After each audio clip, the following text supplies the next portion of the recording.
15 વર્ષથી પાલેજમાં જૂના અને જાણીતા computer, laptop, CCTV camera service, printer repairing તેમજ નવા અને જૂના કોમ્પ્યુટર લે-વેચ કરનાર. એડમિશન ફોર્મ તેમજ તમામ સરકારી ફોર્મ ઓનલાઈન ભરી આપવામાં આવશે. દેવ મોગરા માતાજીના મંદિરમાં પૈસા ઉડાડવાના વિવાદ બાદ કિન્નરે માફી માંગી. સાગબારા તાલુકાના આદિવાસી સમાજની આસ્થાના કેન્દ્ર અને કુળદેવી તરીકે પ્રખ્યાત દેવ મોગરા માતાજીના દર્શન માટે આવેલા એક કિન્નર દ્વારા મંદિર પરિસરમાં પૈસા ઉડાડવાનો વિડીયો સોશિયલ મીડિયામાં વાયરલ થતાં આદિવાસી સમાજમાં ભારે ચર્ચા અને નારાજગી જોવા મળી હતી. દેવ મોગરા માતાજી પ્રત્યે આદિવાસી સમાજમાં ઊંડી આસ્થા અને શ્રદ્ધા હોવાથી મંદિર પરિસરમાં કરવામાં આવેલા આ પ્રકારના કૃત્યને અનેક સવાલો ઊભા થયા હતા.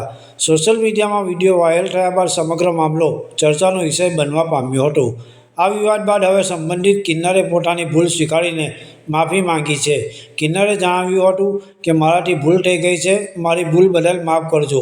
માફી માંગ્યા બાદ સમગ્ર મામલો શાંત થાય તેવી શક્યતા છે. સાથે જ આ ઘટનાએ ધાર્મિક અને આસ્થાના સ્થળોએ સ્થાનિક પરંપરા તથા સમાજની લાગણીઓનું સન્માન જાળવવાની જરૂરિયાત અંગે પણ ચર્ચા જગાવી છે. દેવ મોગરા માતાજી પ્રત્યે આદિવાસી સમાજની આસ્થા અને પરંપરાને ધ્યાનમાં રાખીને ભવિષ્યમાં આવા બનાવો ન બને અને મંદિરની પવિત્રતા તથા સમાજની લાગણીઓ જળવાઈ રહે તેવી અપેક્ષાઓ વ્યક્ત થઈ રહી છે. જય માતાજી મિત્રો, હું છું વસાવા ડિમ્પલ. જે હું દેવમોગરા મંદિરમાં જે આપણી આદિવાસી કુલ સમાજની જે દેવી દેવમોગરામાના મંદિરમાં જે મેં તારીખ 14 તારીખે જે મેં હરકત કરી છે કે જે માતાજી પર મેં પૈસા ઉડાવ્યા છે, તો એનાથી હું બહુ મોટી મારાથી ભૂલ થઈ ગઈ છે.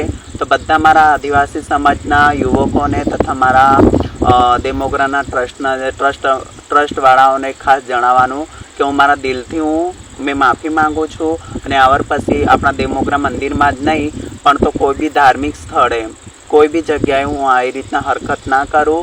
હું તમને દિલથી માફી માંગુ છું, બે હાથ જોડીને માફી માંગુ છું અને આવર પછી ક્યારે હું આવી ભૂલ ના કરીશ. અને જો મારા આદિવાસી સમાજના યુવકોના દિલ પર જો ઠોસ પહોંચી હોય, જે પણ યુવકને કે ગમે તે ભક્તજનોને ઠોસ પહોંચી હોય, તો હું મારા દિલથી માફી માંગુ છું. તો મારા સર્વ આદિવાસી સમાજના લોકોને હું દિલથી માફી માંગુ છું. તો બધા મિત્રો મને માફ કરજો એવી હું દિલથી અપેક્ષા કરું છું. અને હું પણ આદિવાસી છું અને મારું નામ ડિમ્પલ છે. તો બધા મિત્રોને ખાસ જણાવવાનું કે મને માફ કરજો અને આવર પછી આવી હરકત ના થશે. જય આદિવાસી, જય દેવમોગરામાં, જય જોહર, જય કિસાન.